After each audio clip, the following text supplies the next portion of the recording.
They are two well-defined black races. One has black skin and woolly hair. The other has black skin, often exceptionally black, with straight hair, aquiline nose, thin lips, and an acute cheekbone angle. We find a prototype of this race in India, the Dravidian. It is also known that certain Nubians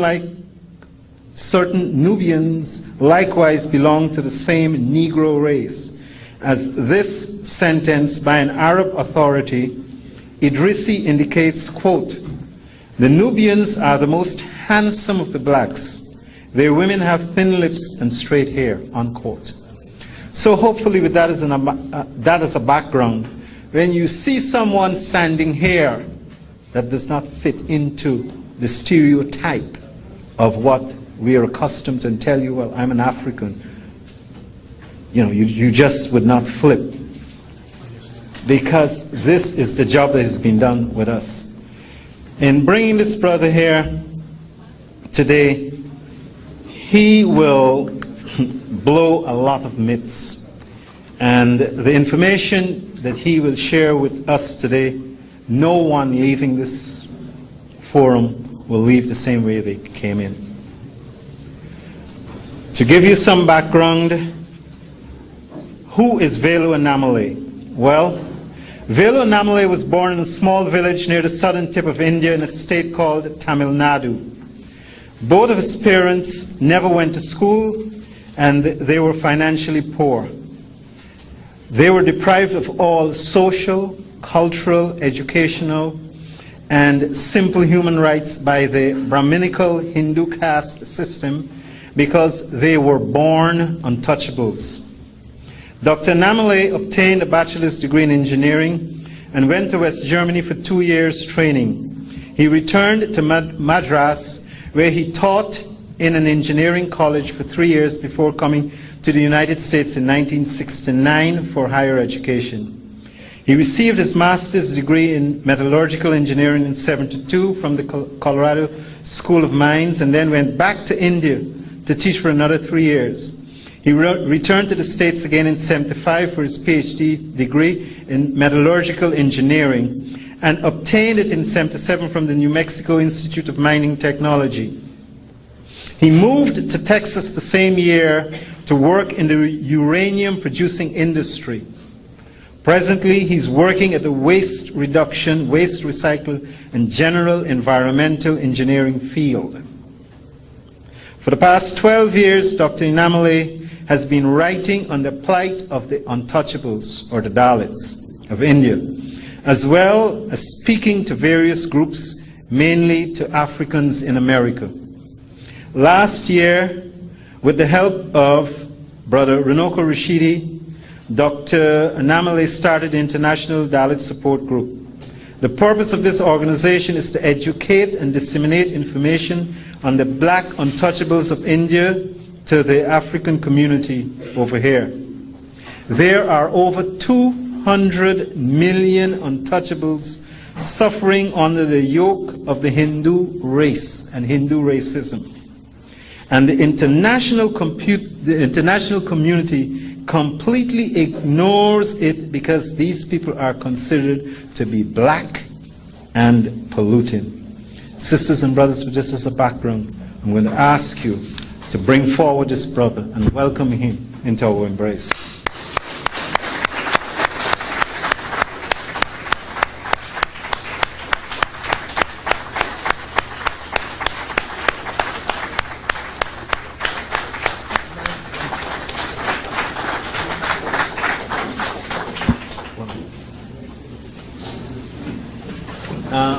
Before he gets started, we'd also like to welcome his colleague, Brother Lakshman. Kindly stand. Okay, his colleague. And on behalf of the community, we'd like to make a gift to the brother so that he'll have something to remember his presence in Newark. As you know, the last time he came here, there was 8 inches of snow outside. So he brought no snowstorms this time. Thank you very much. Thank you very much.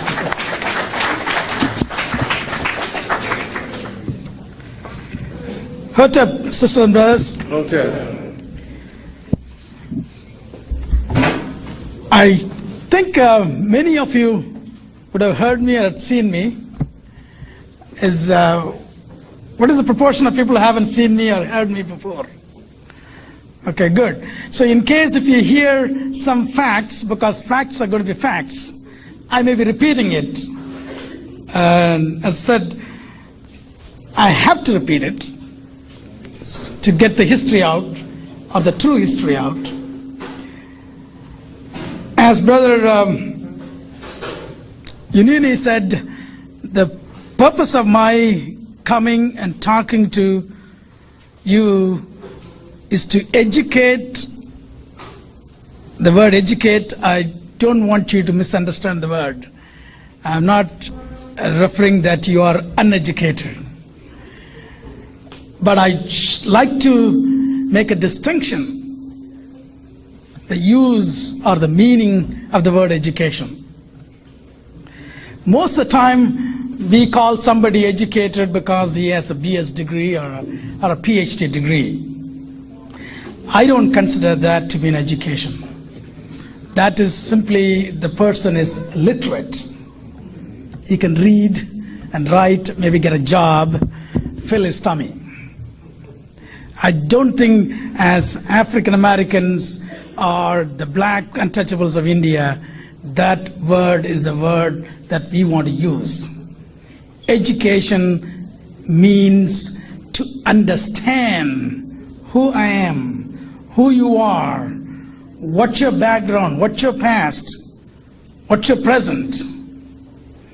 If we do not understand that, then we are not educated, no matter what your educational qualifications are. Okay?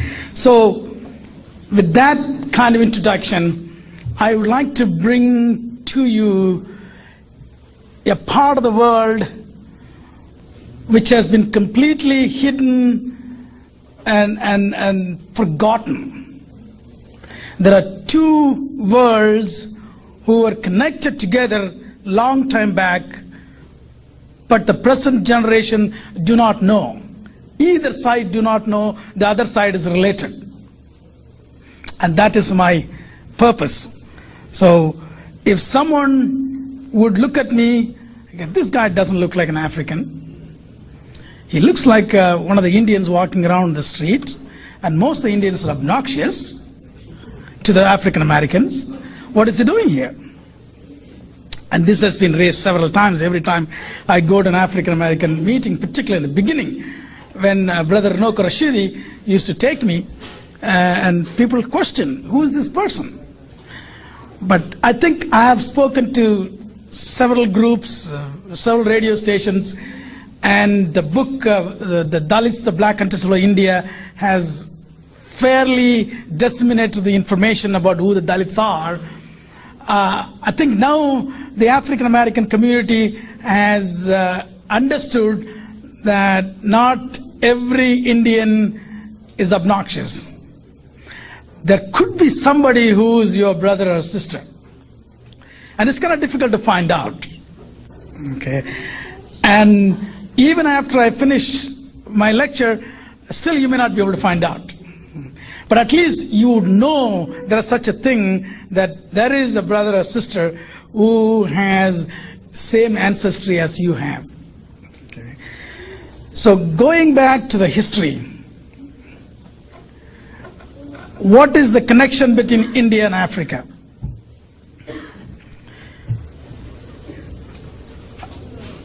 I think by now probably a lot of people know, because I've asked that question several times, that India used to be called long time ago Eastern Ethiopia. Everybody knows that, right? No? Yes. Okay. Yes. Yes. You also probably heard there is a big river in India called Ganges. Okay. To be frank, till 2 years back, I did not know what the meaning of the word Ganges. I simply know Ganges is Ganges. Do you know the name Ganges is one of the strongest and famous emperors of Ethiopia? That's right. Do you think some crazy Aryans would name a big river in India after an African emperor? Would not. Simple logic says that. In southern part of India, a particular god is being worshipped by the local people. His name is Murugan. He is always on top of the hill. And you go back to Eastern Africa, even today, for more than 25 tribals worship a god which is on the hill. His name is Murungu. And obviously there's no connection between these two people over 7,000, 8,000, 10,000 years. So I'm trying to bridge the gap. There is a distinct and clear connection between the ancient India and the ancient Africa. And that is where I want to go back to the Indus Valley civilization. I think most of you would have heard that, or maybe would have studied in school, which is as ancient as the Egypt Nile Valley civilization. Okay. I want to confess that I am not a historian. I'm not an archaeologist, a sociologist.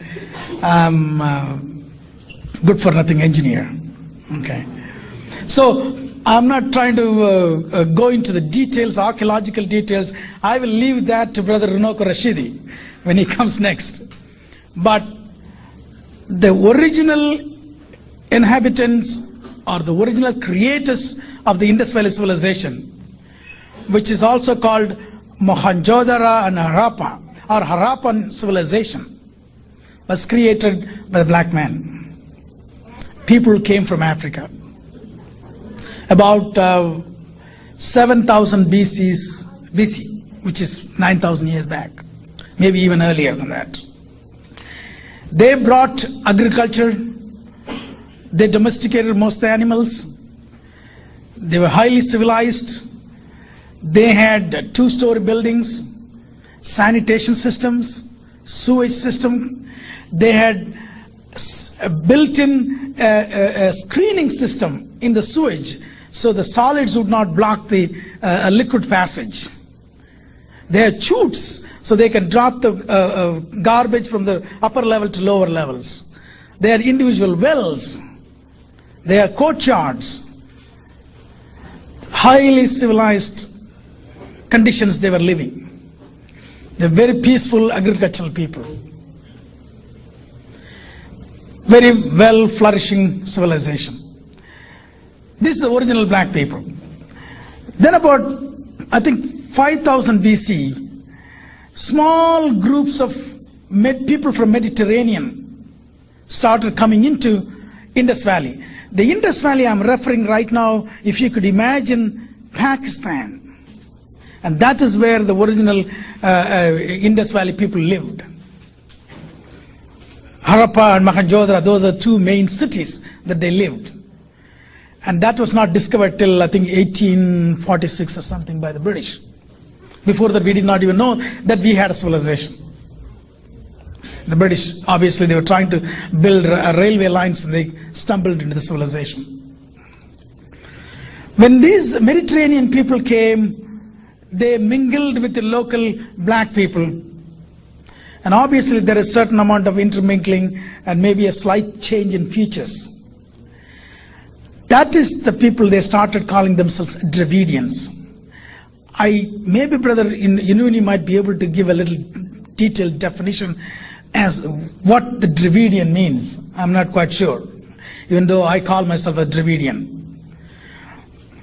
But anyway, that is how the word Dravidian came into picture. To me, Dravidian and a black are one and the same.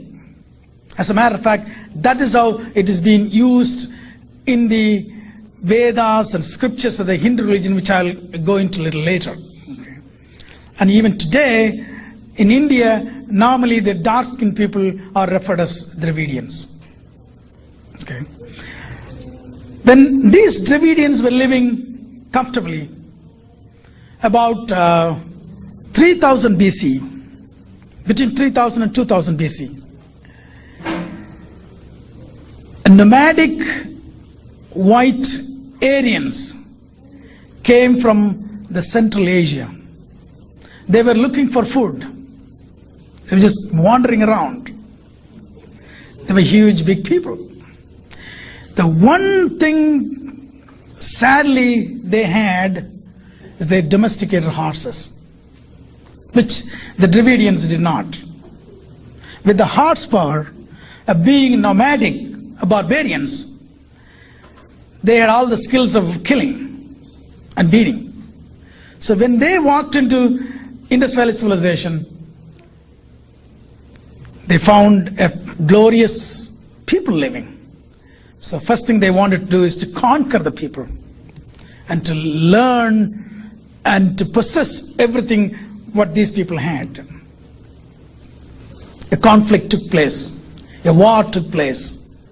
It went on for several hundred years. Obviously, when the people came, when the Aryans came, there is no very clear-cut statistics how many women came with them.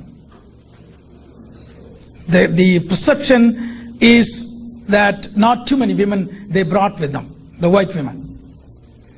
So there is already a mixing of color started during the period of struggle. So when the white man started having offsprings closer to white skin, not exactly white, closer to white skin, they started dividing these people into different groups. The highest being the purest white. The second group, little darker. The third group is little darker. And then they assigned positions or jobs or trades according to the color. The purest color had the best job. The second color, the lowest color, had the second level job. And the third level color had the third level job, and the fourth one is the darkest color. Okay. The purest guy, the white man, they called themselves Brahmins. Brahmins, the word Brahmin comes from the word Brahma.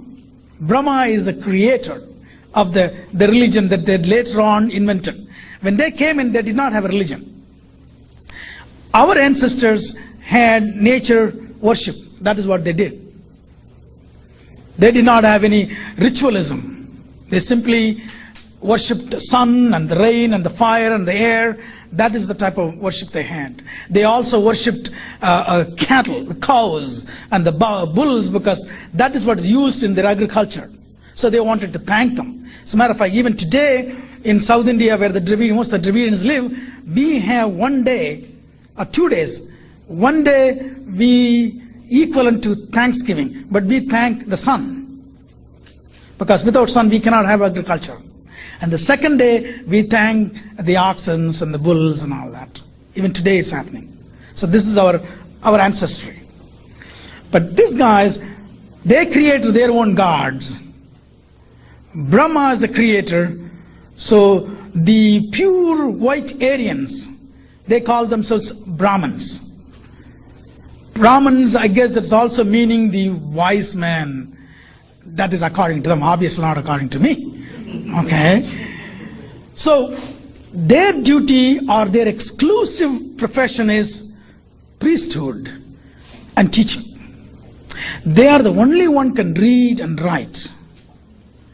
And they are the only one can obviously be the priest. That means be close to the God, and essentially they call themselves the God. On earth, they are the God. The second lighter skinned guy got the job of a trader, trading and accounting and taking care of the business. And the third guy, the third darker guy, is the warrior. And the big guys, they picked all these guys, okay, you're going to protect us. This is the people came from their offsprings. But the indigenous people, we were fighting with them all the time and were captured and made as slaves to serve the first three. At that time, I think it really meant classes. The fourth one is called the Shudras. They're in fact the slaves of the three upper castes. So the first three castes are called the upper caste. And the fourth one is the Shudra, or a slave. But that doesn't end the story there. The people who fought with these Aryans but could not withstand and ran off into the jungles are called the tribals. And even today you can see tribals in India. If you go and look at them, you wouldn't distinguish them from any other African in Africa. Every features, the curly hair, the big lips and everything, dark color, dark skin. In between, the guys did not run away, the guys did not surrender, but kept fighting all the time. Ultimately, the Aryans took these people as slaves, but they're so furious because these people did not surrender like the Shudras, and they said, okay, you guys, we're going to punish you and we're going to call you as untouchables. Because we can touch you, because if we touch you, we'll pollute ourselves. And we're going to designate the kind of jobs which are called polluting jobs. Cleaning the street, cleaning the bathrooms, carrying the dead animals, and everything which goes along is called polluting or filthy. And then we're going to make you to live away from this town, away from the villages, segregated. These are called the outcast or untouchables. This is initially started as a kind of a class system. And I want to make sure we clearly understand the difference between class and caste. There is a big difference. A lot of people do not understand, or if you talk to a lot of Indians walking around here, either they do not understand or they purposely lie to you. Okay? There is a valley and a hill difference between the word caste and class. So this started as a class system, but then the Aryans worried about their purity of their race.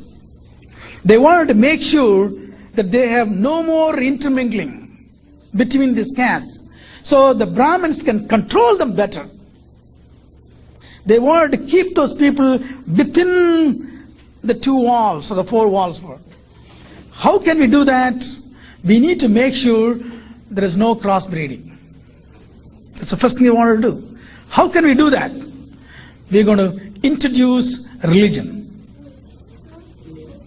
That's the best way. You want to subjugate somebody, you introduce religion.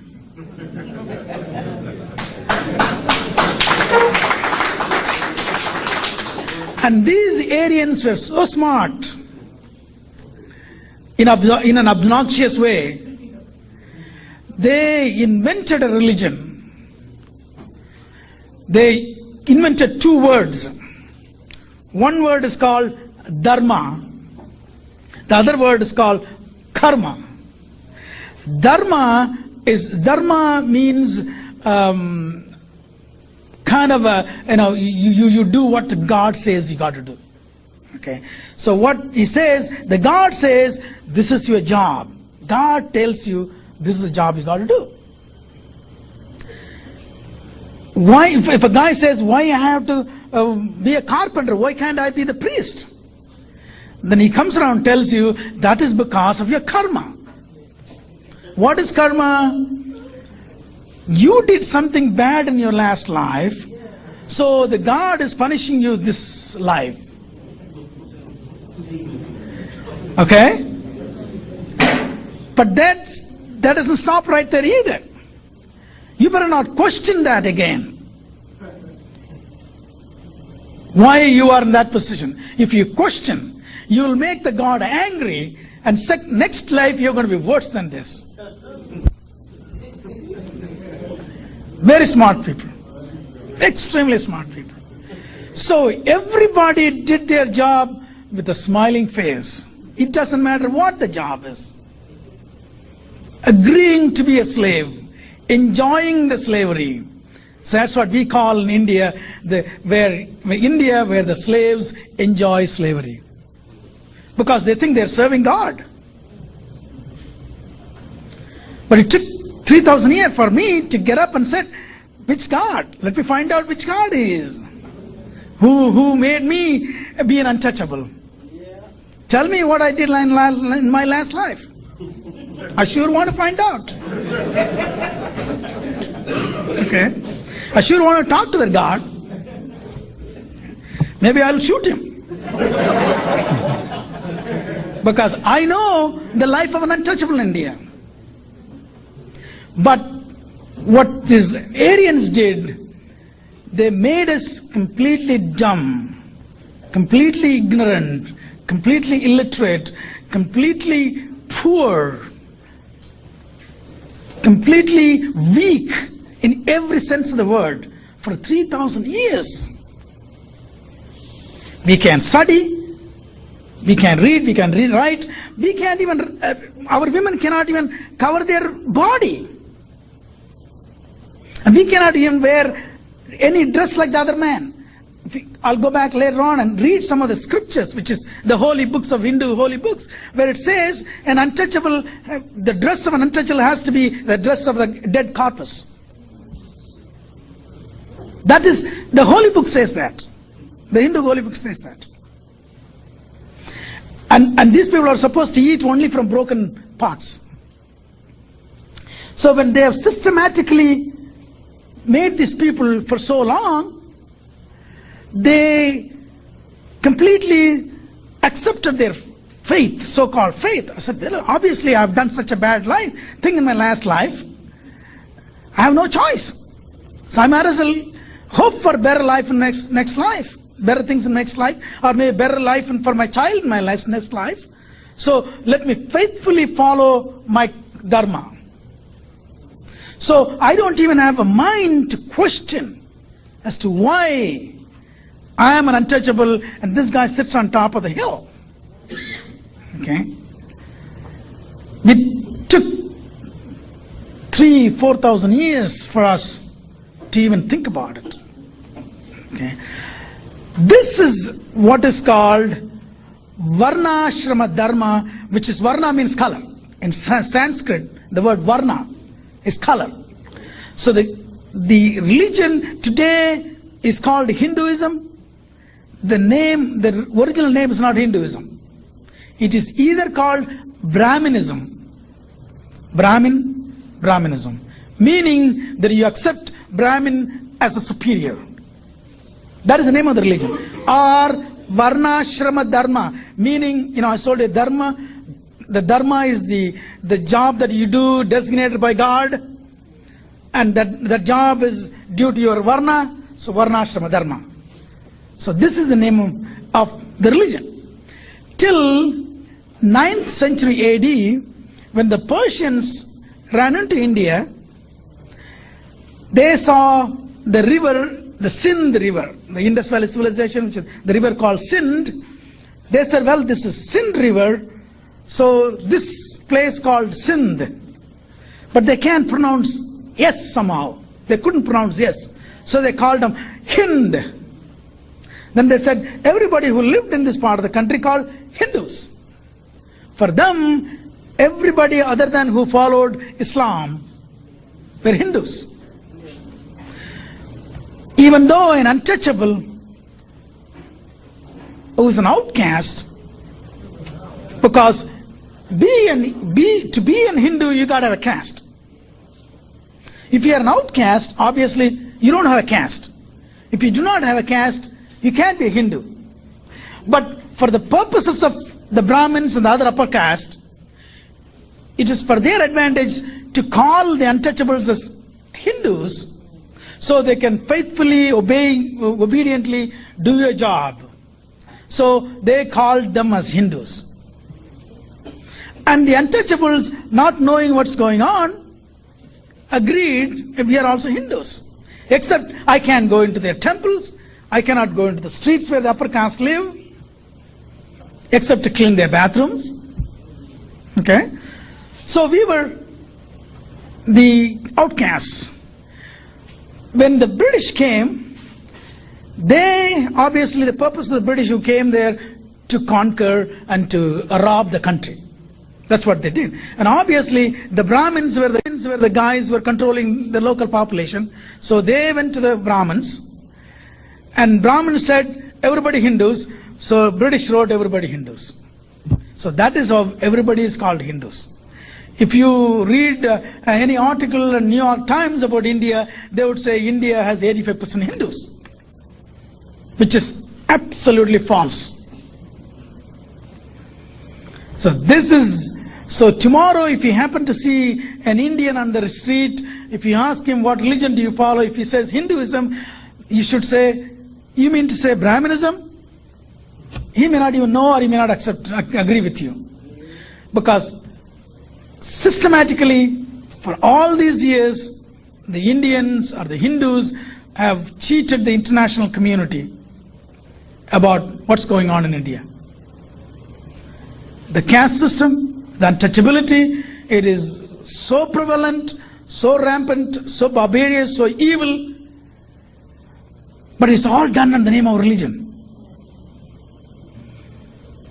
So nobody talks about it. And then it's controlled by the white man. The international press is controlled by the white man. So nobody can talk about it. The New York Times press reporter goes to India. The first guy meets him as a Brahmin. So Brahmin feeds him some trash. This guy brings the trash and spits out here. That's what's going on. Okay. So we are now trying to bring some truth in what's going on. Okay. I'm going to go back and show this book, African Presence in Early Asia. I'm sure a lot of people have seen this book. Okay. There are a couple of excellent articles here for those who want to understand a little bit the African connection, the Dravidian connections. But I want to quote one starting with the Wayne Chandler, Brother Wayne Chandler's article. He brings Ethiopia and India together in this quote. And upon his return to Greece, they gathered around and asked, "Tell us about this great land of blacks called Ethiopia." And Herodotus says there are two great Ethiopian nations, one in Sind, meaning India, and the other is in Egypt. So, and there's an excellent article. There are a few mistakes, but I think that we can ignore that. Somebody said something? Okay. I want to define a caste system. How do you define a caste system? What is a caste system? Everybody talks about caste system. But I want to read a well-written definition. A four-tiered, airtight, stratified, and predetermined compartmental system of ascending order of reverence and descending order of contempt, with no entrance and no exit. It is fixed for the lifetime, decided on the basis of your birth, not merit, not scholarship, not even bank balance. Hindu religious scriptures came to elaborate, encode, and morally justify the system. One is born and died in the same caste. So once you are born as an untouchable, you are untouchable forever, and your child becomes untouchable automatically. So the Brahmin, his child is a Brahmin, no matter how idiotic he is, how stupid he is. And no matter how intelligent and untouchable is still untouchable. This system, unique system, only in India, nowhere in the world. And also the so-called Hindu religion is also only in India, nowhere else. So this is, Hindu religion is nothing but caste system. What is a caste system? In fact, originally started as a racism. It started with racism. And racism taught in the name of religion. So if anyone asks you how do you define in religion, it is sanctified racism. That is the word. So if in future, if you happen to see, and I would encourage you to catch every Indian, if you see, ask him what's your religion, he says Hinduism, you mean to say sanctified racism. I hope you would all say that. And I hope I'll give you enough information so you can support yourself. He is an ignorant guy. He doesn't know. He doesn't want to know, except his parents told him he's an upper caste. He's hanging on to that. And he loves to call himself an upper caste. But he never thinks for a minute as to why he is an upper caste. Why the other guy is a lower caste. Why is he untouchable? He never thinks about it. Because it is in their head, it is in their blood, it is the sickness. Shred of humanity, shred of compassion, if anyone has. Why should I be the priest all the time? My father was a priest, my grandchild is a priest, and this guy is cleaning my bathroom, which he cannot even come into my house, cannot walk into my street. Don't you think little bit of humanity would raise this kind of consciousness? Over 4,000 years this is going on.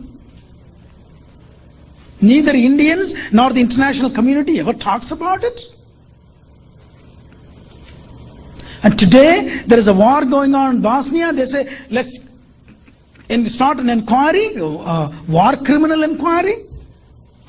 I mean, here an oppression, systematic oppression going on for 4,000 years, nobody talks about it. What is the reason? 200 million people are suffering today.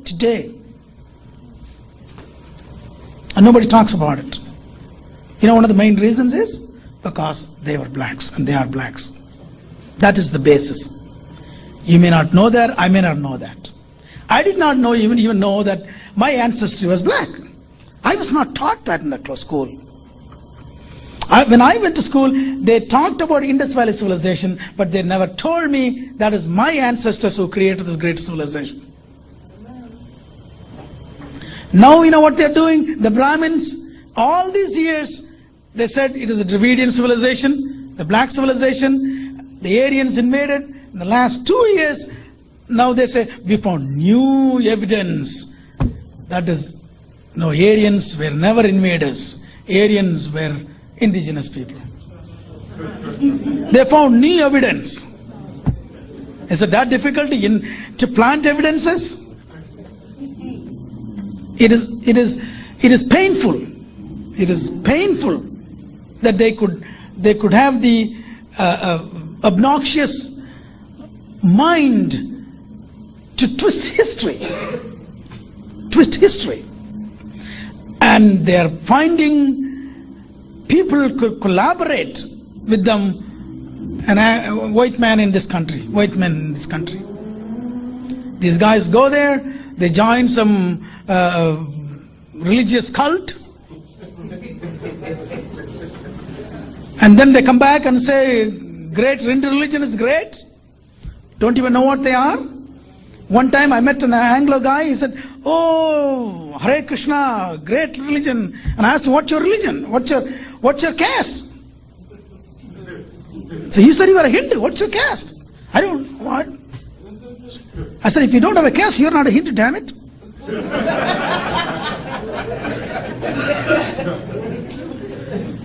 So you're a Brahmin, right? Is this the reason why you say you're a Hindu?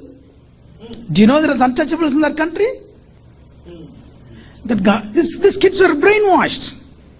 These kids have no brain to wash to start with. They go there, there's crazy gurus, they have crazy ideas, like the Rajneesh, the guy who had a 36 Rolls Royce, because he let every woman and men do whatever you guys want to do. And that is how this Hare Krishna is running around and is one of the craziest groups. And they call themselves Hindus. How can they, if you read history, if you read facts, they cannot say that. But because it doesn't affect them. That is the basis. As long as it doesn't affect me, I don't care what you are doing, how you suffer. As long as I am in the pedestal. And that is what the Hindu religion, the Brahmanism, has done to their people. And that was the reason why it is so well protected. And nothing could change that.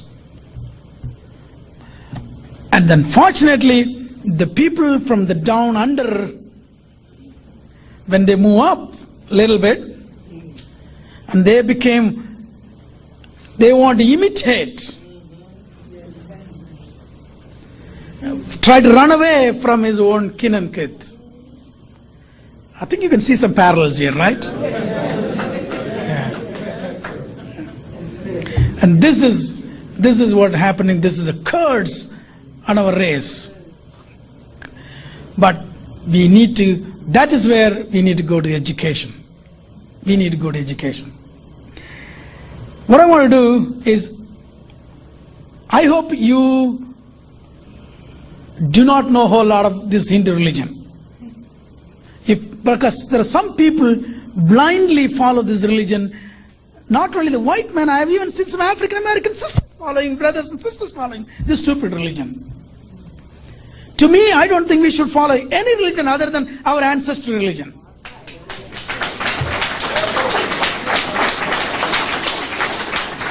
Because when I go back to India, I call these guys, I tell these guys, there are 1,001 gods, so-called Hindu gods. All these gods have been there since 3,000-4,000 years. They haven't done a damn thing to our people. We are still slaves. And still we are slaves. The same thing goes here. Jesus Christ has been here 2,000 years. The black man and black woman has been lynched in this country with Jesus Christ holding his hand.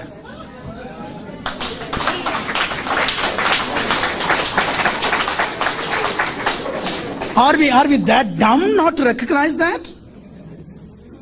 If there is a TV, some award, musical award presented, the young, handsome African-American brother comes and stands, receives the award. Jesus Christ, thank you. I feel like slapping his face.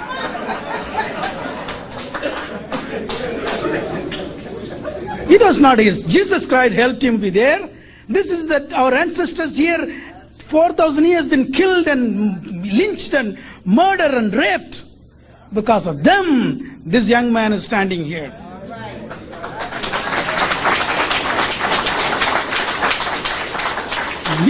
We got to catch every little young child and teach them before they go to school and get some kind of teaching, some kind of education.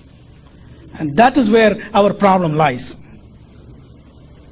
And it is so prevalent in India because after 1947, I'm going to go back to the history. Brother Inoko Brother Inuni told me I can take all the time I want. So till you all tell me to shut up, and I'm going to keep going. So when after independence, so-called independence, and I'll come back and say why I'm calling so-called independence. The low caste people had little chance to go to school and move up. But he doesn't want to read history. He thinks, oh my goodness, gee, the God gave me. Because of God, I'm moving up. He thinks he's too damn smart. I'm extremely smart, that's the reason I'm moving up. It's not because of his smartness. It is because he got the opportunity. But who created the opportunity? That is the person he needs to go and thank. Instead, this idiot goes around to the Hindu temple and trying to hide himself so he can get into the temple. Because if he tells the guy he's an untouchable, they'll kick him out of that place. Because he's not supposed to go into the temple. As a matter of fact, not only inside the temple, he can't even go close to the temple. Because he's not only untouchable, he's unshadowable. Because even the shadow will pollute the temple or the god or the upper caste person. As a matter of fact, the village I came from, where I was born, I still remember there is a temple. Let's say this is the end of the wall. As an untouchable, I could not go next to the wall. There are a bunch of stones stuck about 20 feet from the wall. I have to go outside the stone. You know why? Because a certain time of the day, my shadow will fall on the wall. That will pollute the god. And the distance is measured with the angle, the longest shadow for the tallest guy. It is today. I'm not talking about 200 years back. And if anyone says India is the biggest democracy, you have to shake that guy, hold him by his collar, and tell him what is democracy. It is called democracy. That's what it is. Okay. I said the so-called independence because the independence is for the upper caste. So they have the independence to crush and exploit and discriminate the rest of the people. And that is what's going on there. That is what, the so-called freedom of press. Or what is freedom of press? Freedom of press, so the press editor has the freedom to do whatever he wants to write. And that's what is freedom of press. Just like that, here independence is they can do whatever they want, and they can exploit the people. So this is the kind of story that you don't hear about it. But this is the facts. So I want to make sure you all understand what Hindu religion alone, what is the implication.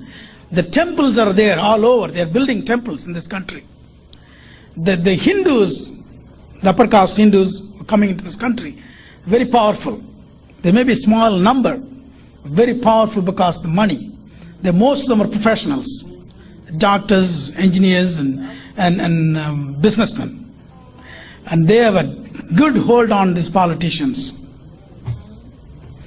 And they build temples of millions and millions of dollars. And you go inside the temple, I don't know if they're going to let you in, but if you ever happen to go inside, you'll find out who is the priest. Only Brahmins, no one else. No one else can even go inside that inner, wherever that statue. The Hindu has idol worshipping. And they have 1,001 gods. And if you read some of the stories of these gods, you wouldn't believe. One god chasing another god's wife. Another god's wife is chasing another god. You wouldn't believe what all. And the god obnoxious things. That kind of stories the Hindu religion has. But that's what practicing here. As a matter of fact, the Hindu community in this country practice caste system in this country. Practice so subtly. There is local Indian-run papers. And the Indian community try to stay within themselves, trying to find match for their children. And they have what is called matrimonial column in the paper. And if you pick it up and see, they go through detailed description of the caste. Here. And this, of course, the white man doesn't care because he likes that. Because it is all based on racism or freedom of religion. So you can spread poison in the name of religion. And we want to be watchful. We want to find out. You need to know. And unless we know the truth, we wouldn't know what's going on. Okay.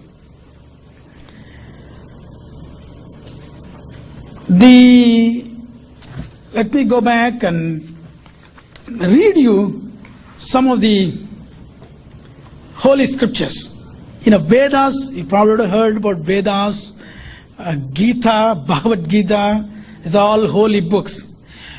I hope I made it clear.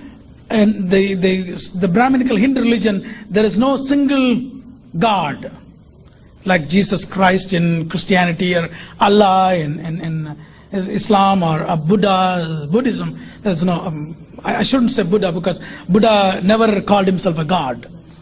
Okay, these other guys were all prophets or son of gods, whatever. Okay, but I gave up on these gods and religion long time back because I was born in a village. I was thrown out of a temple.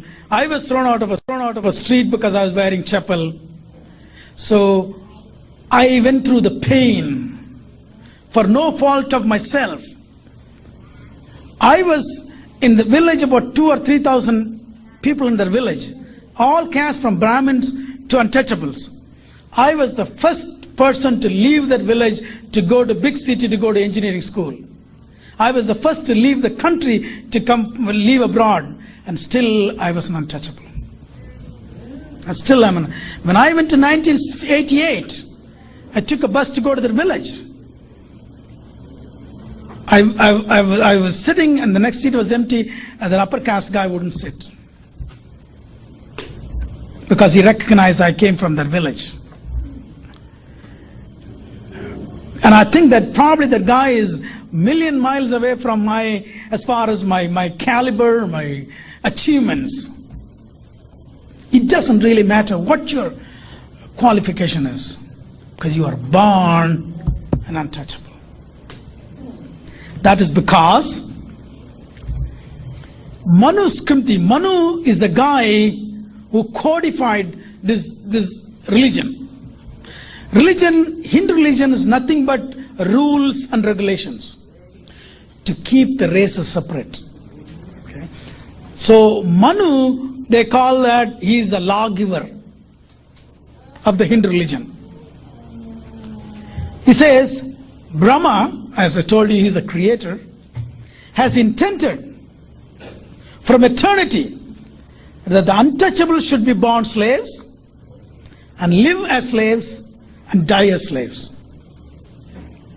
This is, I'm quoting. I'm not coming up with. The reason I'm reading, because I don't want to misread it. I want to quote exactly what it says. Slavery is inborn among the Shudras. Shudra is the last within the caste system. Slavery is inborn among Shudras, and no one can free them from it. No one can free it because he is born.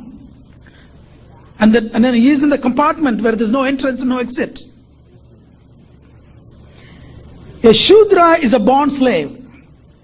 Food gets polluted by the smell of a pig, by the looks of a dog, and the touch of a Shudra. And he is not only simply saying the food is polluted by the touch of a Shudra, but he is comparing him with pigs and dogs. This is written 2,000-3,000 years back. I didn't expect that people could be that evil. Obviously they were. A Shudra shall always serve the Brahmins, to live in this world and to benefit in the next world. Remember I told you? You do your service politely, obediently, there's a possibility you will be rewarded in next life. So this is what they tell you. So you do an excellent job being a slave. Not a disgruntled, unsatisfied, but you enjoy. Yes, master. I want to love, I want to serve you. Because I'm going to be a Superman in next life. A Shudra who behaves contrary to the injunctions of the Vedas and Smritis, which is Vedas and Smritis are the scriptures, shall born as a ghost to eat head lice. How sick these people can be. I mean, what kind of imagination this? So when this is told to an untouchable, he's scared the hell out of himself already, working as a slave, working as an untouchable. And if he's tell this guy his next life you're going to be a ghost, he is going to try his damn best to be an excellent slave. And that is what this is, and this is what's called Hindu religion. If anyone has any kind of doubt, I want them to hear this, what religion is. And they haven't left women alone anyway. No religion left women alone. To kill women and non-Brahmins is not a sin.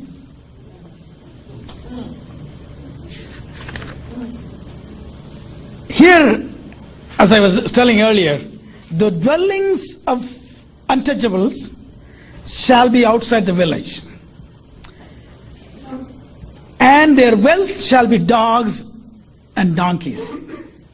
Their dress shall be the garments of the dead, and they shall eat their food from broken dishes. Black iron shall be their ornaments, and they must wander from place to place. This is the Holy Scripture we are talking about. We are not talking about some kind of pornographic material. Let's come to Bhagavad Gita, supposed to be the holy book of Hindu religion. Anybody heard about it? Now I want to tell you how holy this book is. Chaturvarnya is another name for Varna caste system. Has been created by me. Me means God. Service is the natural action of the Shudras. Here service means serving the upper three castes. It is glory to die in the observance of one's dharma, dharma meaning your caste duty, but dharma of others, this caste duty of others, is a horror. So you better not try to learn somebody else. So they have done it in such a way, you do what you're supposed to do, faithfully. I have a question I wanted to ask you. I'm from Guyana, which is a Caribbean nation. I have quite a few members of my family that are Indians. I know.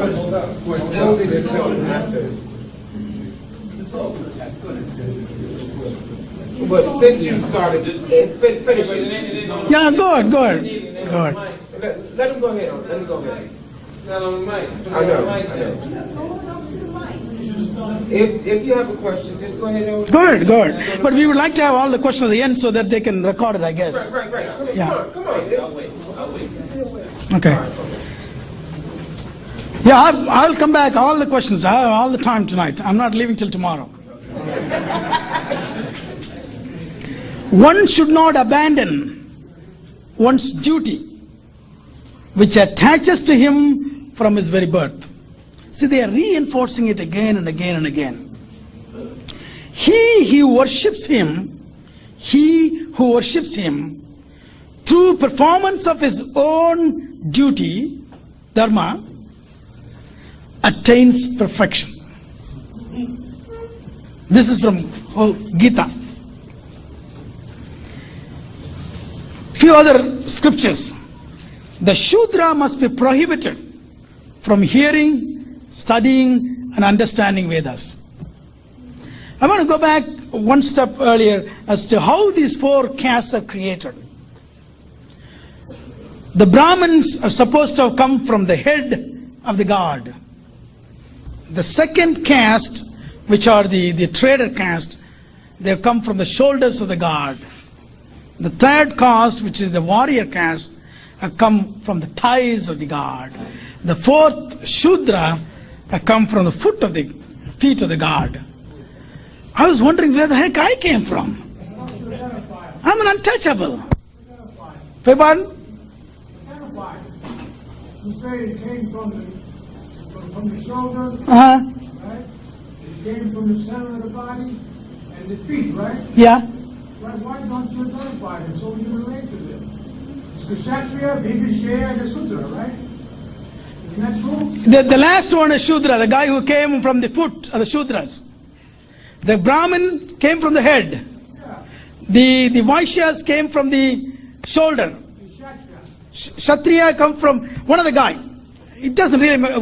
Between Kshatriya and Vaishyas, one from the shoulder, another from the thigh.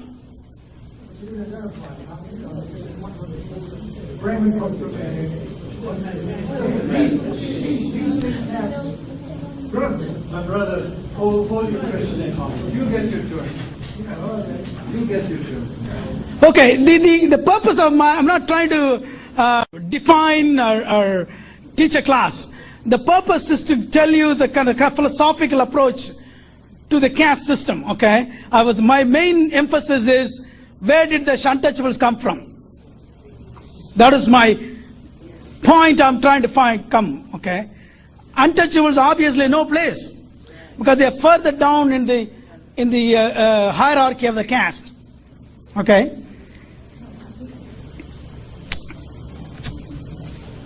Okay.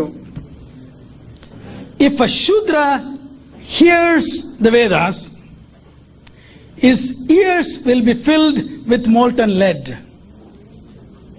If he should utter the Vedas, his tongue should be chopped off. His body should be cut into pieces if he should commit to it memory. This is one of the Vedas. These are the things are written. So how do you expect a poor untouchable try to read or try to study or try to even think? There's no way you can think. And this is the basis on which the Hindu religion. So Hindu religion is nothing but caste system. Caste system and Hindu religion one at the same. If I have that point come across, I think I've fulfilled my purpose. Okay. Now, coming back to the Hindu religion as to how the untouchables have been in that bottom. What is the status today? What are their status today? Is there an emancipation? How did it happen?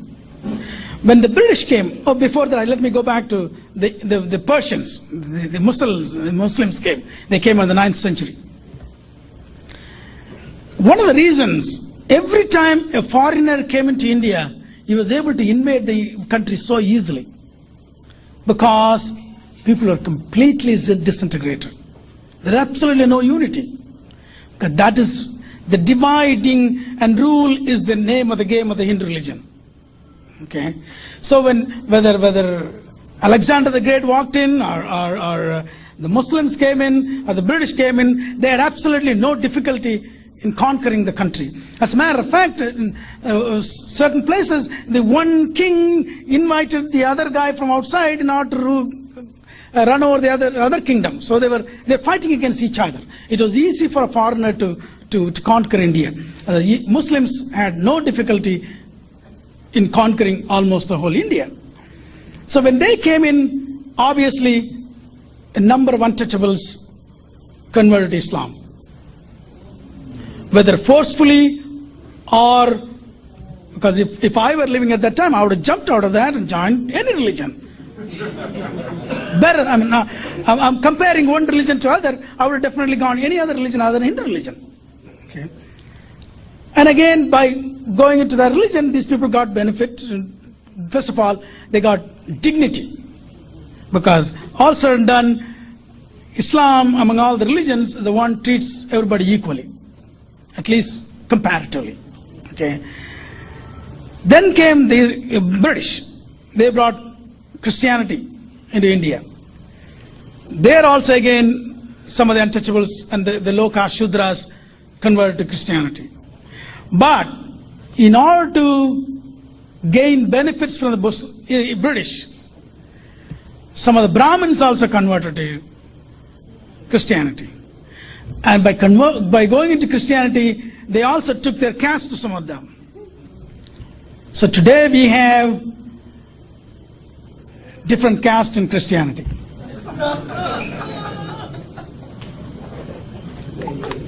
As a matter of fact, we have different churches for different castes. There are some churches where different castes sit in different places. So I call Indian Christianity as a modified Hinduism. And it is true. That is true. And it can, even today, you can go to India and you can see different castes of different churches. Okay. But with all that, the British did help the untouchables. They were able to recruit these people into their military. So there is a gradual up-level movement, and education was given to these people, even though the Hindu religion prohibited these people from education. After British came, these people were able to get themselves educated. So the real breakthrough for these people came in 1891 when a soul was born in an untouchable community. When that boy was little, when he went to school, he was not allowed to sit with the rest of the class students. He had to sit at the back corner. He has to bring his own little piece of rag so he can sit on the floor. The teacher would not touch his notebook. He cannot drink water in the school till somebody would take the water and pour in his mouth. And if somebody is not available to pour water, he could not drink water for the whole day. But thank goodness there was a teacher who recognized this boy had extraordinary intelligence. Which was, the boy is not supposed to have intelligence. Because if you're untouchable, you have no brain. Because they saw to it you didn't have any brain. By preventing you from teaching at all, learning at all. But this teacher found this boy, such an enormous intelligence. So he talked to another benevolent, one of the small Maharajas. So before 1947, India had hundreds of little kingdoms. They called them Maharajas. There is one Maharaja happened to be a benevolent, a good person. So this teacher informed that Maharaja about this boy. So that Maharaja said, I will pay for his tuition. I will pay for his education. So he went through college, and then he sent him to New York City in 1913. He came here in 1913. 1916, he returned to England. Within 3 years, he obtained both his MA and PhD. When he left in 1916, he shipped 2,000 books back to India. And I believe the only place he spent his time is in the libraries. And I believe the librarian has to kick him out at the end of the day because he would not go out. He went back to England, got his DSc and Bharat Law. Went back to India, and he was supposed to serve that Maharaja because he spent money on him to come to the country. He went back, he landed in Bombay. From there he had to go to this 100-200 miles where this Maharaja kingdom was. He went there, he couldn't find a place to live because he was an untouchable. All his PhDs, MDs, DSc, Bharat Law didn't help him. So ultimately he had to lie to one of the like a boarding places, and he was able to get in. He went to his office. Everybody knew that untouchable is going to come to the office. So they had a rug, people to walk. They were waiting for this guy to walk in. They quickly rolled the rug out so he wouldn't pollute the rug. When he had to receive a paper, the office peon would throw the file at his desk. But whatever lies he made in his boarding place didn't last more than 10 days. They found out. They did not find out about his PhDs and DSCs and Bharat Laws. But they did find out that he was a born untouchable. The word born is the most important word. So there was a whole bunch of people standing in front of the boarding house with the long sticks. He was so afraid. So somehow he went through the back and packed his bag, ran away from the place. But there was no train till the end of the day, so he went to a park. I believe he worked for several hours, sitting there. If this is what happens to me, he was the highest educated person at that time in India. I think even now I can say he was one of the highest educated persons. What will happen? What will happen to my people up there in villages? Have no education, no property, absolute poverty. So he said, I'm going to work for my people. I'm going to do everything possibly he can do to see I can get my people up. So he went back to Bombay. He was able to get a job as a lawyer. Bombay being a big city with a lot of British influence, he was able to go to college, and he was teaching in college. Then he started writing about the untouchable peoples, and he started doing a lot of research as to find out what the caste system is. Why, where, how's the Hindu religion? And he was writing to the British. And British people, thank goodness, at least listened to him. Listened to him. So when the time came, in 1930s, they were talking about the British leaving India. There's a lot of commotion going on. And I want to bring my favorite person into the discussion is Gandhi here. I'm referring to Mr. Gandhi, the old man that you would have seen a picture. The movie, the famous movie they took, okay? That is a propaganda picture, okay? This guy was also Bharatla. I think he was a third-rate Bharatla. He couldn't even find a job in India, so they shipped him to South Africa. That's the truth. So he went to South Africa to work for one of his... see, when the Indians went to other countries, whether they're Caribbeans or South Africa or Fijis and other places, the first shipload was all the untouchables. Because they needed the laborers or the coolies, they used to call them at that time. Coolie. As anybody from Trinidad or Jamaica would understand the word. Yeah, coolie. And that was the untouchables. But then to manage them, they took the upper caste. So they had pretty much the entire cross-section of people moved to different countries. But the majority of the people, because they need more laborers than masters.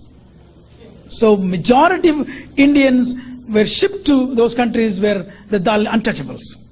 Okay. So the Gandhi went there, and he saw the British man treating Indians or his upper caste men as bad as blacks. He got worried. I said, we are the pure race, we are the Aryan race. How can the British can treat us like the blacks? So he started fighting as misunderstood. People say he fight racism. But they forgot to tell you what racism he was fighting for. He was not fighting for the black man. He was fighting for his own race. So he became a little famous, and whenever you fight for your race, the rest of the clowns lift him up, put him on pedestal. So he became a great hero. And the movie they showed you that he was thrown out of the train compartment. And everybody say, here is the man fighting for the racism. He was fighting because he was being treated like the blacks. That was the reason he was fighting. He was fighting. Anyway, ultimately he came back to India and he became overnight a hero. Because they wanted somebody, a hero.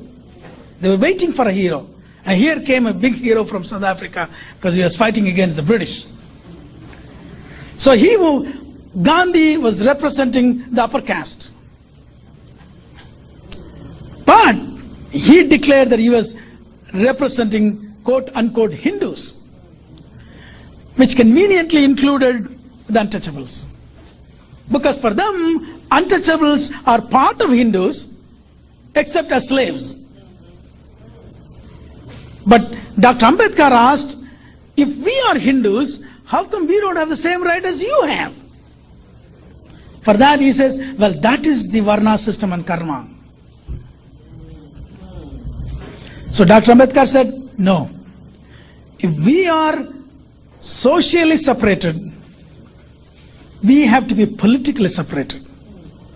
So when the British started talking about independence and the parliamentary elections and all that, I said, Dr. Ambedkar said, this person, the great person. As a matter of fact, Brother Runoko Rashidi defines Dr. Ambedkar as someone that if you put Malcolm X, Garvey, Booker T, Frederick, Martin Luther King, all together, roll them up, and you have Dr. Ambedkar. Unfortunately, the untouchable community has that only one person. We call him the savior, the emancipator. Okay. So he said, we need our own independence. We want our own representation. We want to elect our own people. But Gandhi said, no, you are Hindus. So we will elect you. But British said, to turn around to Gandhi, I said, you say, in the meantime he was talking about, oh, I want to elevate everybody, I want to eradicate untouchability. But he didn't want to eradicate the caste system. He was firm believer in caste system. But the world did not know that you can eradicate untouchability without eradicating caste system. Because they are one and the same. The reason why he did not want the caste system to eradicate it, because the minute caste system eradicated, the Hindu religion disappears. For him, the religion is more important, because that is their race. So he was in fact cheating the people, saying that he wants to eradicate untouchability. So the British Prime Minister at that time wrote him back. I said, you say you want to help these people, and this is one way to help these people, to have their own representation. He said, so they went to England, London, for a roundtable conference. There was a discussion. So Dr. Ambedkar is 1,000 times more intelligent, more smart compared to Gandhi. So there's no way he can argue. So he sat there silently in the roundtable conference. So the British thought Gandhi agreed. They even declared that the untouchables will have their own representation. This guy came back. He said, I will not eat till I die if the British is going to separate the untouchables from the Hindus. Gandhi was a hero. He was a god to the Hindus. So this guy went on fast, not eating. 3 days, 4 days, 5 days. This is getting tense in India.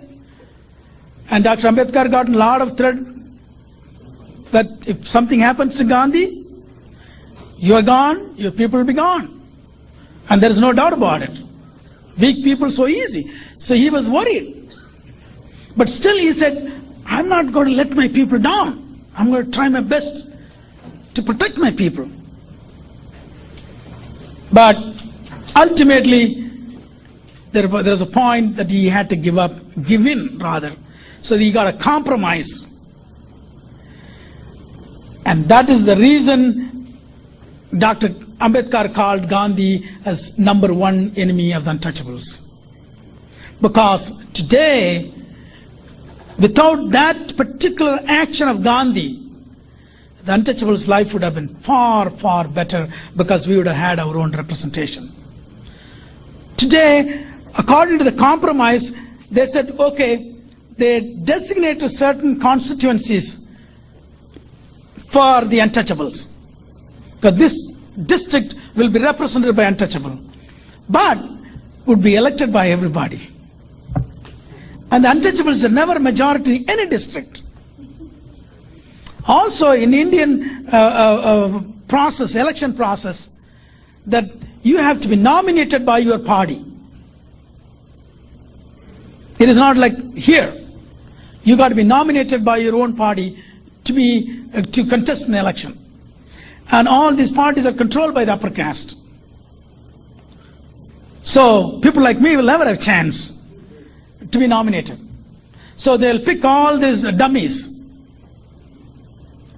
And only those dummies are sitting there. And they would not open their mouth. They probably don't know how to open their mouth. Because that kind of people, they elect them. And that is reason why when 10 of our women are killed, raped and killed in India, you don't hear about it. These guys don't even stand up and talk about it. And I attribute that directly to this Gandhi. Gandhi also called our people as Harijan. I don't know whether you heard the word. Harijan means, Hari means God, Jan means children, children of God. Dr. Ambedkar got so mad. I said, don't call our people with any sweet names.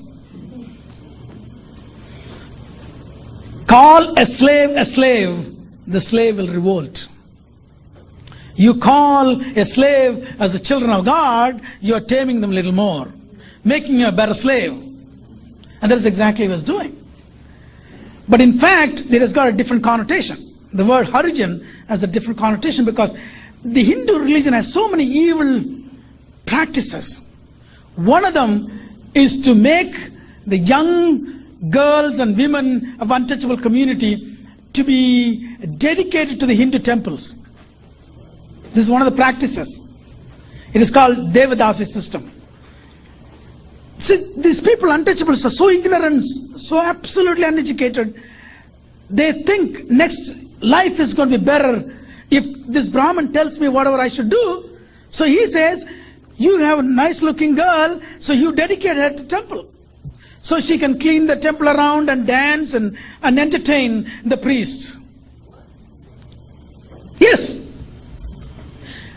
And the children born out of those relationship, to me, they're called bastards. And they called Harijans. Because the fathers were close to God.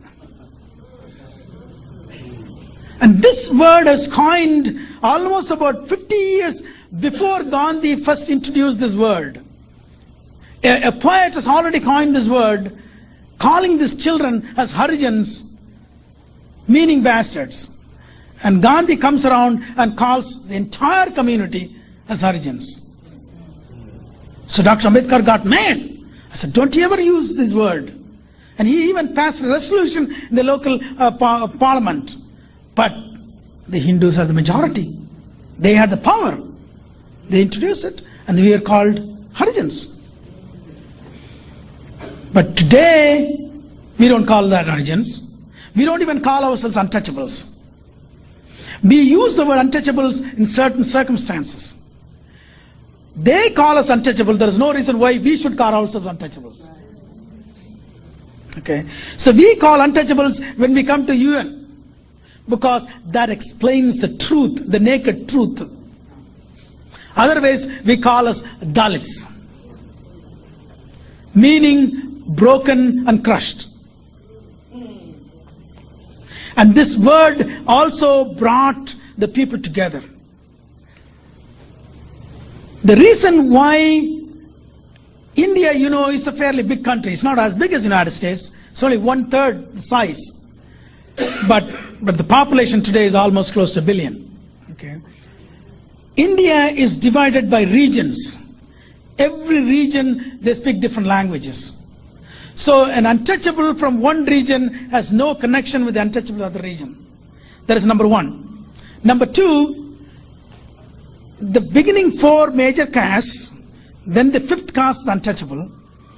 Then what they did, the Brahmins wanted to make sure these caste delineation stay within that framework. So they created what is called subcaste, which is caste within the caste system. And then told them, you are higher and you are lower between the caste system. So the untouchables are already lowest. But among them, the certain untouchables were cleaning the roads, streets, the sweepers. Certain untouchables were cleaning the bathrooms. And certain untouchables were carrying the dead animals.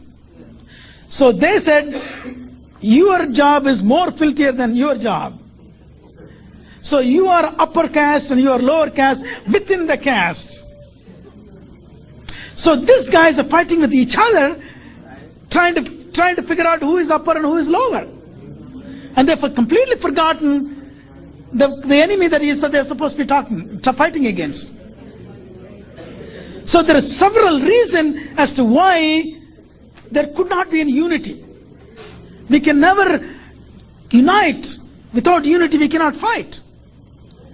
So this all worked against us. And Gandhi played his trick.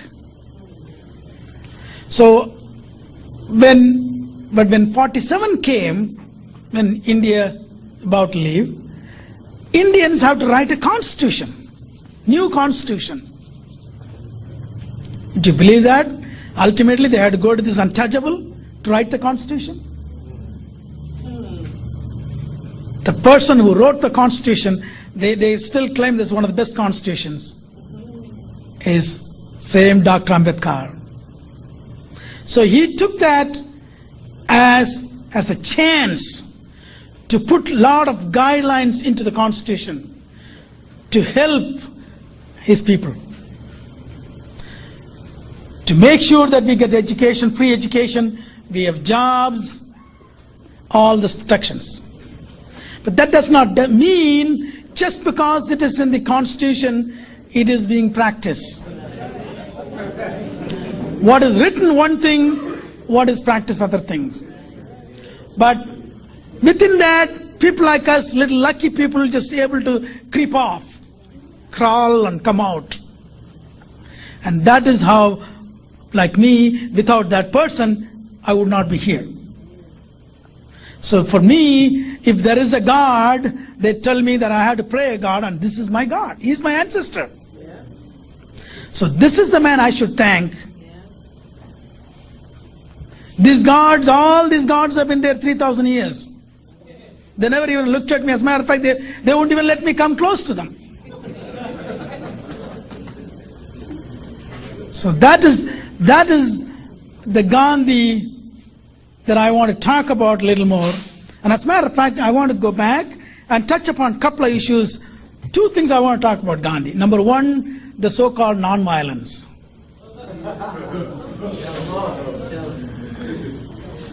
Then come back and tell you what he did specifically in South Africa. Before that, I want to say something about Gandhi. Most of the time when you hear Gandhi's name, you would hear as Mahatma Gandhi. But you haven't heard that word from me till now. Because when my savior, my emancipator, called this guy as number one enemy of the untouchable, why should I call this guy a Mahatma? Mahatma means great soul. He was a great soul. He is a great soul for his race. Not for me. For me, he was an evil man. Non-violence. What is non-violence? Nobody defined non-violence. People heard non-violence. Anybody can say non-violence. Probably even Hitler said sometimes non-violence. Does it mean that we need to glorify Hitler? And that's exactly the African American community is doing in this country once a year during Dr. Martin Luther King's birthday. When I came to this country, when I heard that, my blood boiled. My blood boiled. What is the people doing?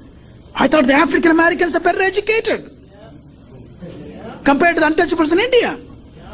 Are they? I don't know. I don't know. Yes, this guy Gandhi said non-violence. But you know what he meant by non-violence? He said, hey, Your master will hit you, but you don't hit him back. That is the non-violence you practice. Be non-violent when somebody hits you. That is the definition of non-violence this Mr. Gandhi used. I do not know whether Dr. Martin Luther King got the whole story or not. Obviously he did not. But that's what Dr. John Henry Clark told me. Because I have a proof. I understand Dr. Clark tried his best to go to Dr. Martin Luther King to tell him the real Gandhi. But there are people around Dr. King who would not allow Dr. Clark to go close to Dr. King to tell the story. But it's time that we get the facts. So what I did, I called the King Center several years back. I said, I want to talk to you guys. They have a room called Gandhi Room in the King Center. I said, I want to tell you the truth about this man. Nobody would talk to me. They told me, no, you need to talk to that person. No, that person's not there, talk to that person. You leave your name and number, we'll call you back. Never got a result. Never got one. This person, I'm going to go back and read again about this Gandhi's non-violence. Because I think when I read something, hopefully it will be more clear than... let's see where I got this non-violence. I want to even say a few things about what this Gandhi said about caste system. I can find no reason for their abolition. To abolish caste is to demolish Hinduism. So he knew very well. If he abolish caste system, the Hindu religion will be demolished. So he doesn't want to do that. And he I think at that point I agree that he was an honest enemy. Okay. The most cruel statement he ever made was, if anyone lived in India any length of period, one should know the pathetic condition under which the scavenger people live. Scavengers are the people who clean dry bathrooms, dry latrines, scoop those things into the bucket and carry them on their head and take it farther away from town to dispose them off. I have seen them carry, today there are at least 500,000 people doing this job. And many times those baskets will have holes. And sometimes they push a cart on the road and the people will run away from these people because it's so pathetic smell. This is the life of a scavenger. He does it every day, the whole day. And this guy makes a statement, why should my son not be a scavenger if I am one? If I am a scavenger, there's nothing wrong with my son being a scavenger. That is the statement he's made. That is the most cruelest statement ever anybody can make. Any shred of humanity would never make a statement.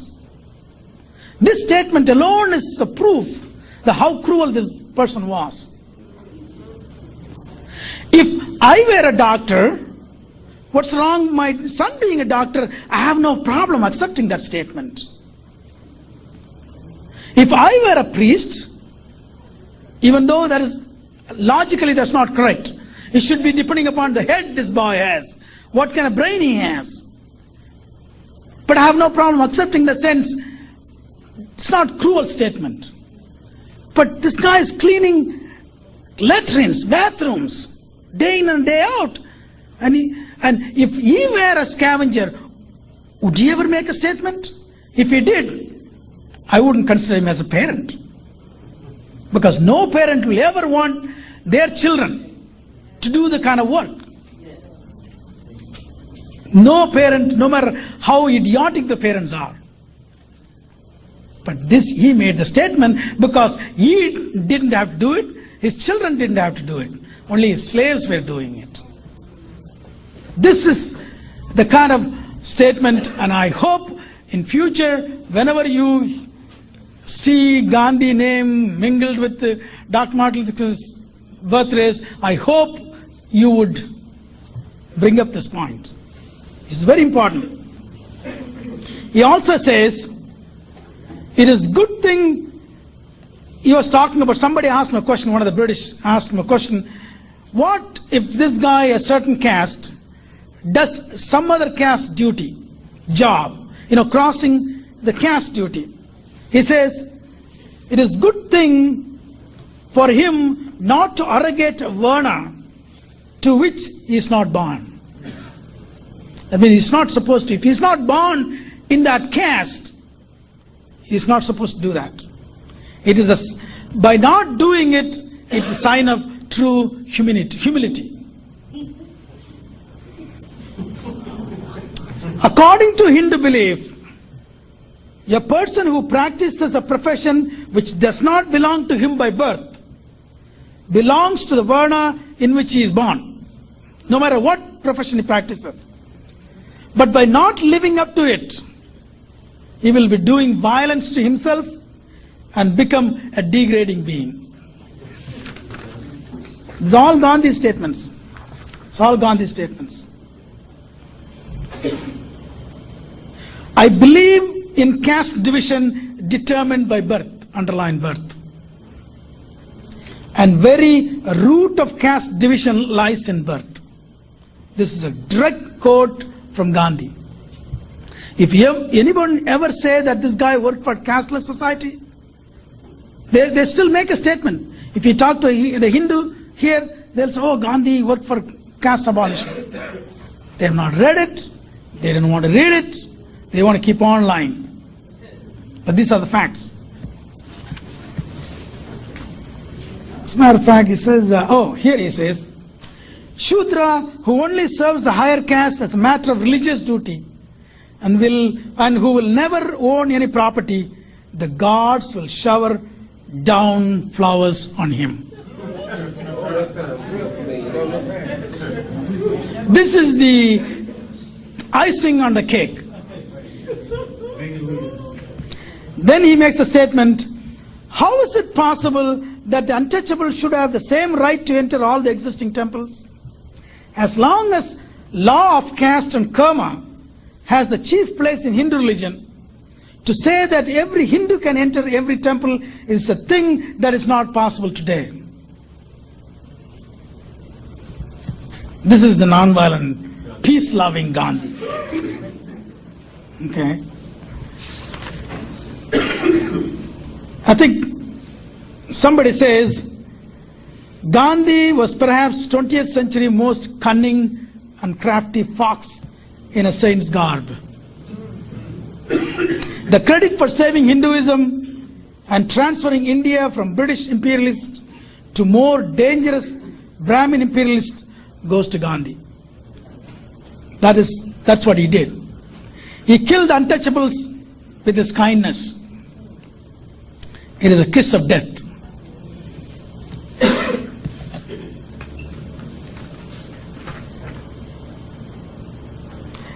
Gandhi was a double-edged weapon. He used religion to fight a political war and to fight the fire of socio-economic struggle. He deceived everybody with sweet words. Non-violence. Was he non-violent? The simplest question I ask, if Gandhi were non-violent, how come during 47, during independence, partition, there are thousands and thousands of people were killed in India? Anybody would remember the events during 47? Before 47, India was a big country. 47, India became two countries, India and Pakistan. At that time, they had West Pakistan and East Pakistan. Then later on, East Pakistan became Bangladesh. The reason is because those two regions were given for Muslims.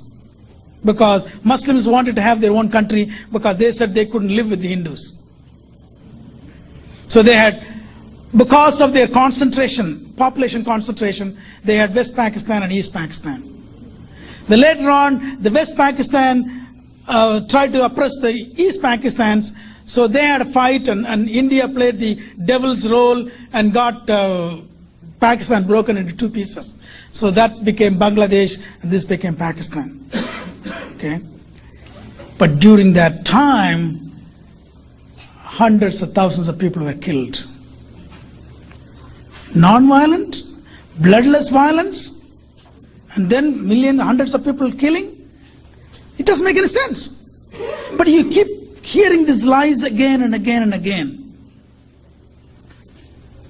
He also calls during that time, if the whole of Calcutta swims in blood, it will not dismay me. This is a direct quote from Gandhi. A non-violent person talking like this? Either non-violence has a different definition, or somebody doesn't know what he's talking about.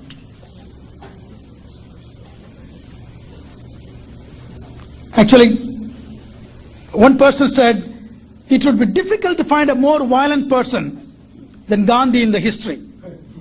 Because most of the violent people declare themselves as violent. Except Gandhi, who cheated the entire world, portraying himself as a pacifist. But in fact, he was a hardcore violent person within himself when it came to protecting his evil Hindu caste system. That is exactly the truth.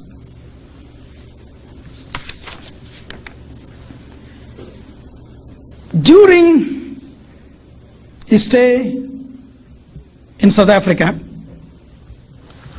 I want to go back and read a little more in detail, because I think that's the most important thing. Before that, I want to show this book, Gandhi, Saint or Sinner.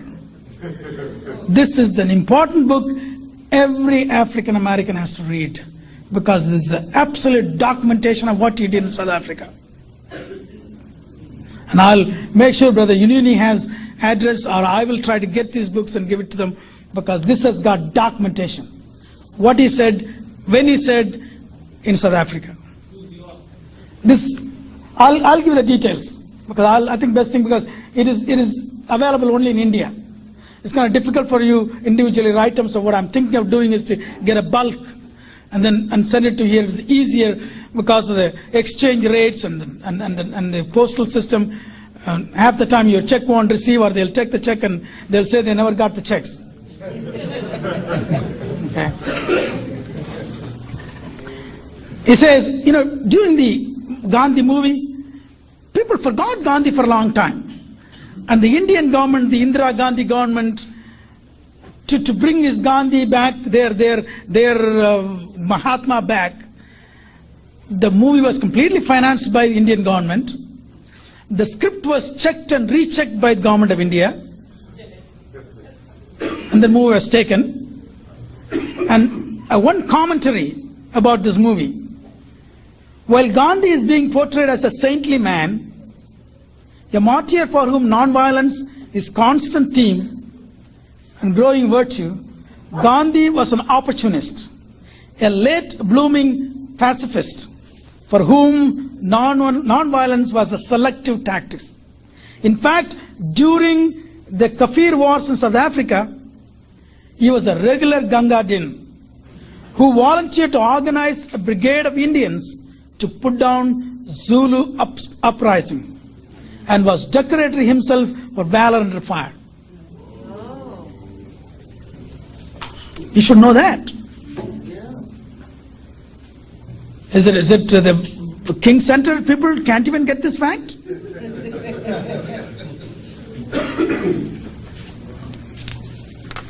And I want to quote some of his writing when he was in South Africa. I don't think any of you would want to keep quiet after I read this.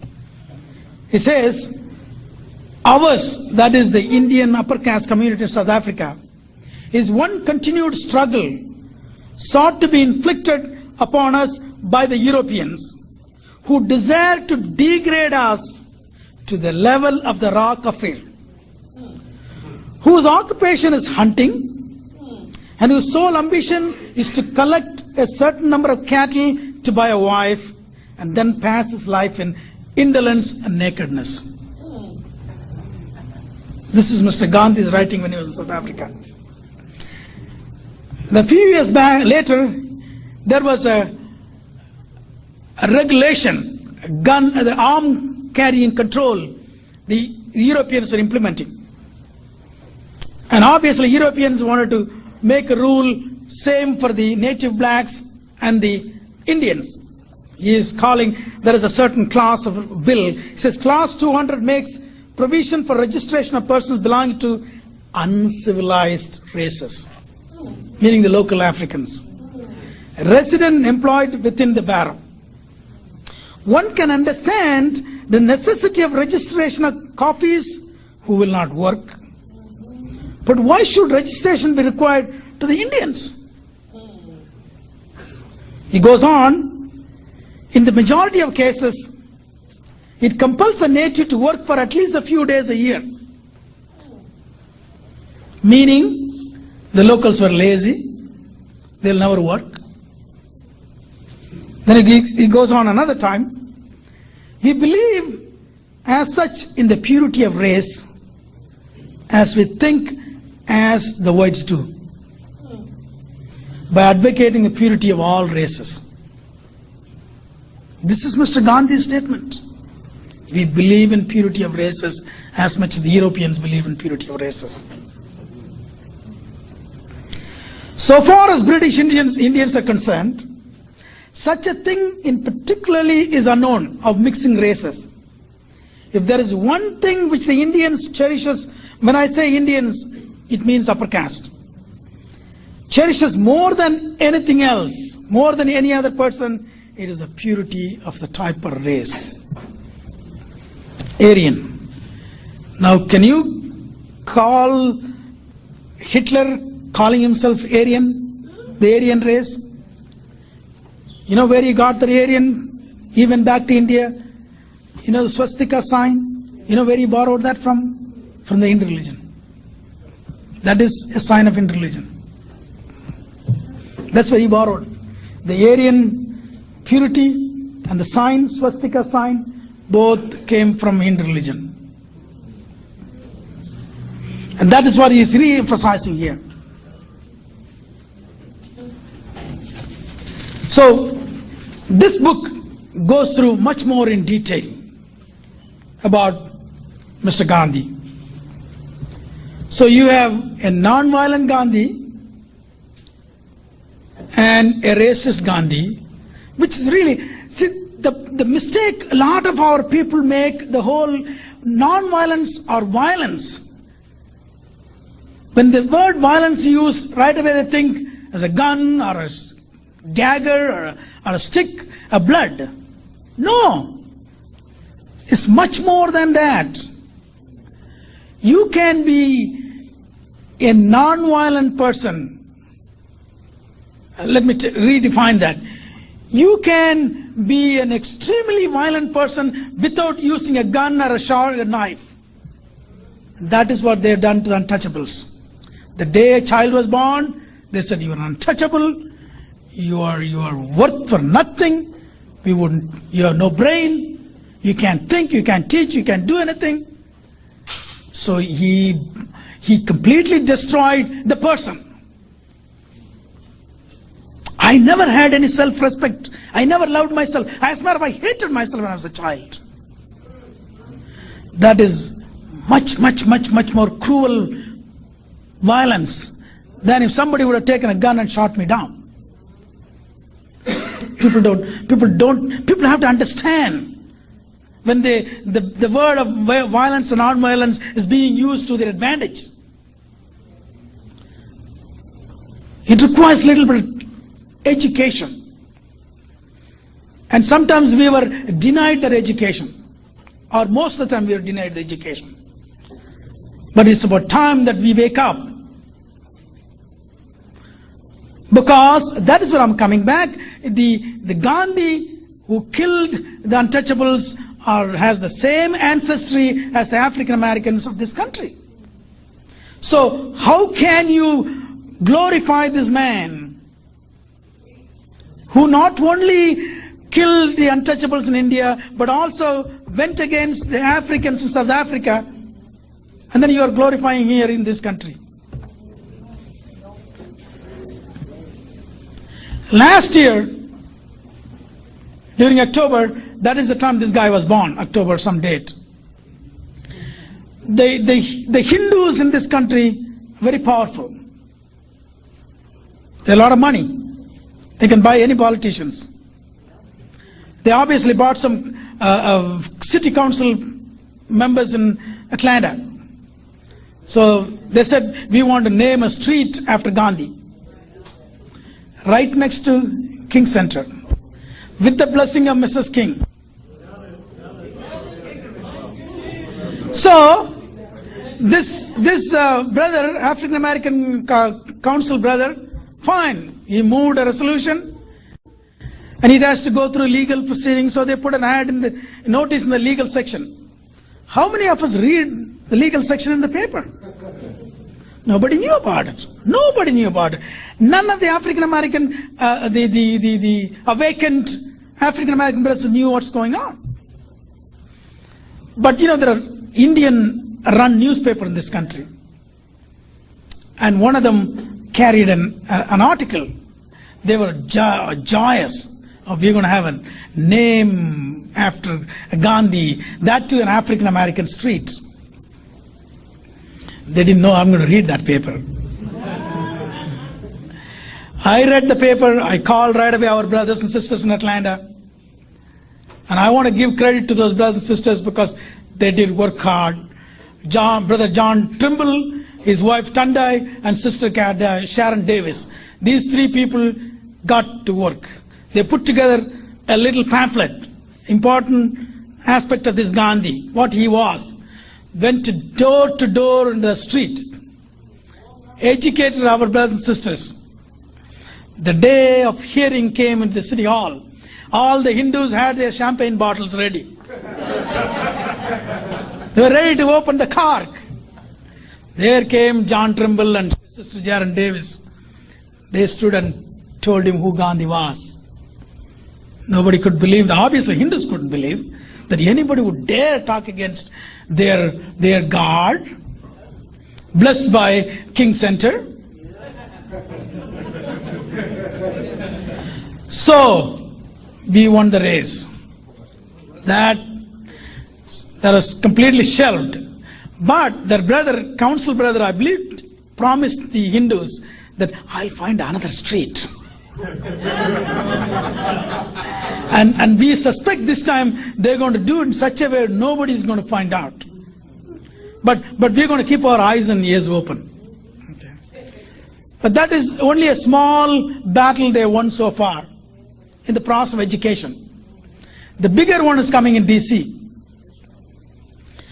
The powerful Hindu lobby was able to buy a lot of senators, and they were pushing a bill through the Senate, US Senate, to create a memorial for Gandhi in DC,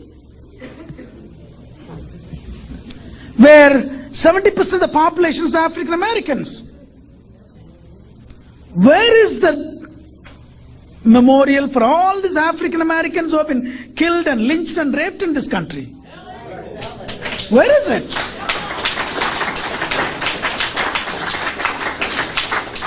There is a memorial for Holocaust. Where did it happen? It happened somewhere else.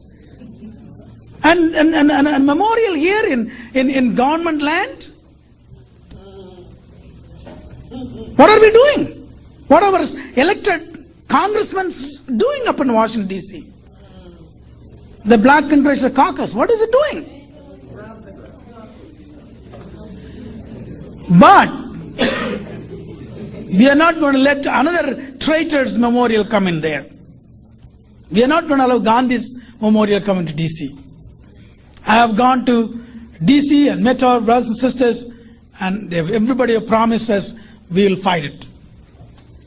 And I have already sent all these details to all the senators who were involved in this bill. And one senator wrote me back, I said, we may have difference in opinion about Mr. Gandhi. Difference of opinion? Difference of opinion. It's much more than that. 200 million people being persecuted is difference of opinion for him, because it doesn't exist race. It does not affect his race. So I do have one appeal. I may want to come back to you when this memorial business comes serious. I would expect every one of us to at least write or call our senators. Maybe a massive letter writing campaign. Because if such a memorial comes into DC, it is not only an insult to the black people of India, but it's an insult to the entire black African community in this world.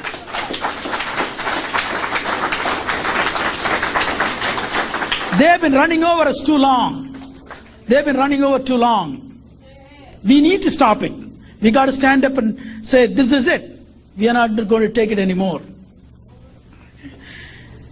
Yesterday, we had another celebration in Columbia University. That is where Dr. Ambedkar got his MS and PhD. See, every year, a small group of Dalits living in this country, we get together and celebrate his birthday. His birthday is April 14th, but depending upon the convenience, so yesterday was there. I was there. There's some of our African American brothers and sisters also attended that. He fought a lot of hurdles. Even through one man, one untouchable, had to fight against this monster Gandhi and the whole entourage, very powerful upper caste. The reason why he was able to withstand, because of towering intelligence, dedication, as the most the commitment. He had that. Because he could have been anything he wanted. He could have been a big governor or president of the country if he had wanted. Because they would rather give him and push him aside, keep his mouth shut. Maybe send a few white women with him. Take care of him. That is the tactics they use, you know that, right? As a matter of fact, they did it to him. Dr. Ambedkar's first wife died. He was a bachelor, widower for a while. He got sick, he went to the hospital. Nehru, you know the guy, the first prime minister, he introduced a physician, a Brahmin girl, to Dr. Ambedkar, and ultimately they got married. And within about 6 years, Dr. Ambedkar died. And there is no investigation.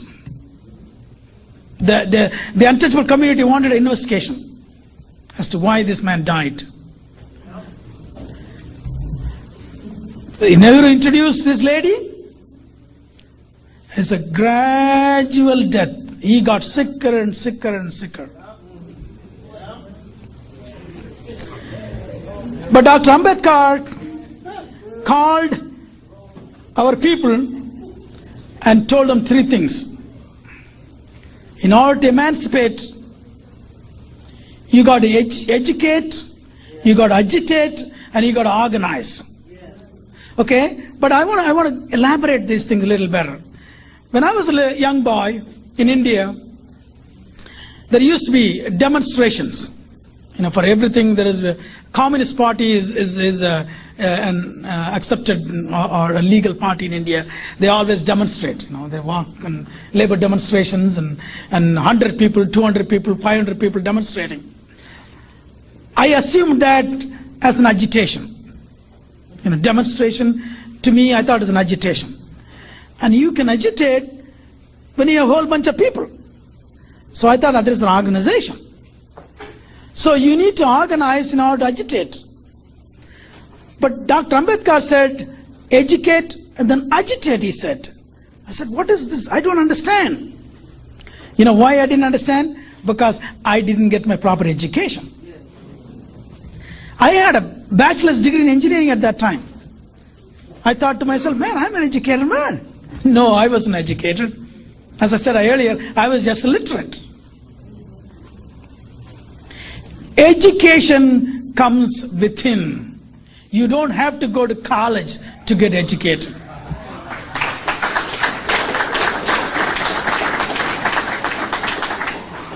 So once you get educated, once you understand who you are, where you came from, where you are going, why you are where you are, you get educated. Once you get educated, you automatically get agitated. You get angry.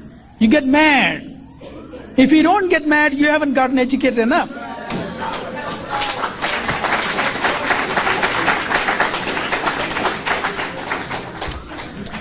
So once you are agitated,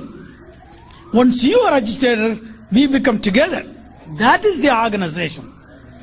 Without that, there is no organization. So this is the important lesson Dr. Ambedkar told our people. And I think that applies to everybody, particularly the African American community.